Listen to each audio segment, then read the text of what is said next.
Ako po'y buong puso nagpapasalamat sa mga kinaukulan sa pagkakataong ipinagkaloob nila sa akin upang maipagtanggol ko ang aking sarili. 10 ng aking mga kanak. Sa isang pagkakasalang kailanman ay hindi namin ginawa at kailanman ay hindi namin maring gawin. Muling nabuhay sa akin ang diwa ng demokrasya ng isang malayang mamamayan, ng isang malayang bansa ay maring umasa sa katarungan ng batas, sa makatuwid. Bilang isang malayang mamamayan ng isang malayang bansa, ay buong aking paniniwala na ang hukumang unang dulugan ng aming lalawigan ay nagkamali sa kanyang hatol sa akin, na ako ay napagbintangan na pumatay sa napaslang Diputado Julio Nalundasan. At tinitiyak ko rin na kung malalaman lamang ng hukumang ito ang buong katotohanan, ay mapagtitibay ng walang alinlangan ang aking pagkawalang sala. Ito ang dahilan, kagalang-galang na hukom, kung bakit ko tinanggihan ang pagpapatawad na pinagkakaloob sa akin ng ating Pangulo. Ang pagtanggap ng kapatawaran ay nangangahulugan ng pag-amin sa krimen na ibinibintang nila sa akin, at ito'y hindi ko mapapayagan.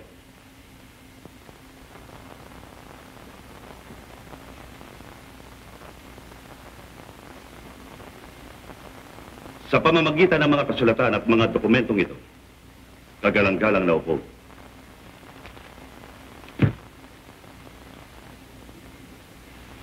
ay pinasisinungalingan ko ang salaysay ng saksing si Calixto Aguinaldo na siya'y bahagi at nakakita sa aming pagtatangka ng mga panahong siya'y nasa kanyang sariling bayan, 300 milyang layo. Opo, kagalang-galang na hukom, 300 milyang layo sa pinangyarihan ng krimen.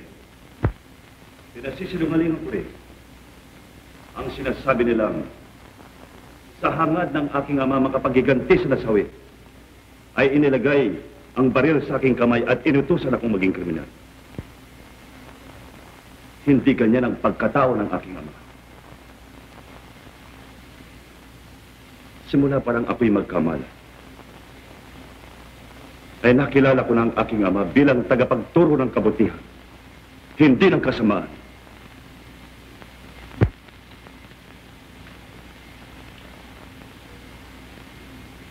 Siya'y nagtutuwid sa naliligaw ng landas, hindi nagliliko ng lupi.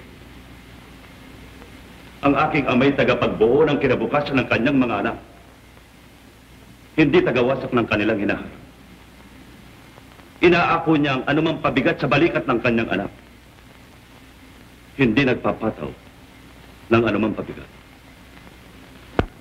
Sa paghahangad nilang ako'y mapasok sa bilangguan, ay pinipilit nila na ang sandatang ginamit ko ay rifle kalibre 22. Ibig nilang ipahiwatig na ang isa sa mga rifling ginagamit sa pagsasanay sa eskwelahang aking pinapasukan ay kinuha ko at ginamit ko sa pagpatay. Nasaan ang sandata? Nasaan ang sandata, kagalang-galang na hukom na kanilang sinasabi na bilang katibayan sa hukumang ito na ginamit ko sa pagpatay? Bakit kailanman ang mga sandata na ari ng Universidad ng Pilipinas ay hindi nagkulang?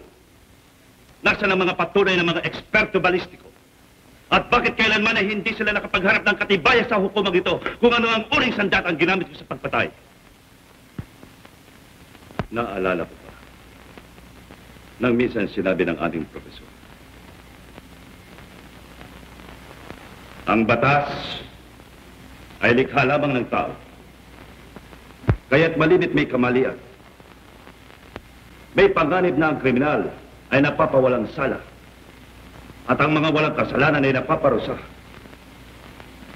Ito sa aking paniniwala ang dahilan kung bakit itinatag ang Korte Suprema upang ipagtanggol ang diwa ng katwiran, upang pangalagaan ang karapatan ng bawat mamamayan, upang maituwid ang anumang pagkakamali ng mababang hukuman.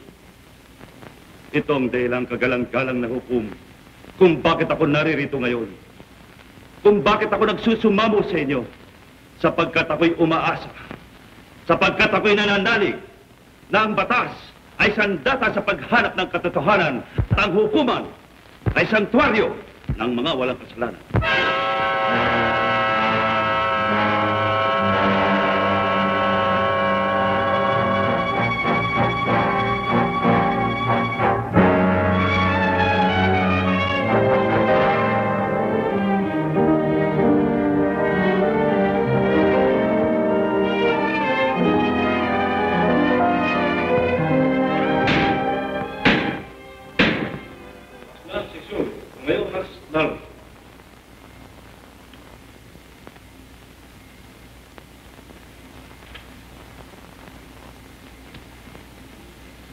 Pagkatapos ng maingat na pagsusuri sa mga pangyayaring may kinalaman sa kasong ito, at pagkatapos timbangin ang mga ebidensyang iniharap na magkabilang panig, napatunayan ang mga sumusunod ng lahat ng bumubuo ng lupon na wala ni isa mang pagtutol.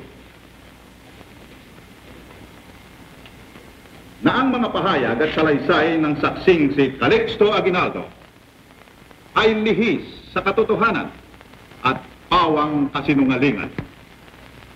Na ang binanggit na pagpupulong ng mga Marcos upang balakin ang pagpatay sa nasawing kinatawan at ang ibinibintang na pag-uutos ng ama ng nasa sakdal sa sarili niyang anak na pumatay ay walang sapat na batayan at hindi kapani-paniwalang magagawa yon ng isang ama. At sa dahilang ang lahat ng ebidensya na iniharap ng panig ng pag-uusig ay mababaw na pagbibintang at walang matibay na saligan, pinagtitibay ng hukumang ito na ang nasa sakdal na si Ferdinand Marcos at ang kaanak ay walang sala at pinalalaya sa pag-iingat ng batas.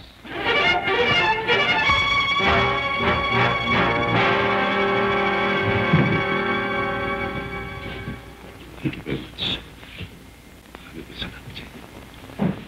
Thank you.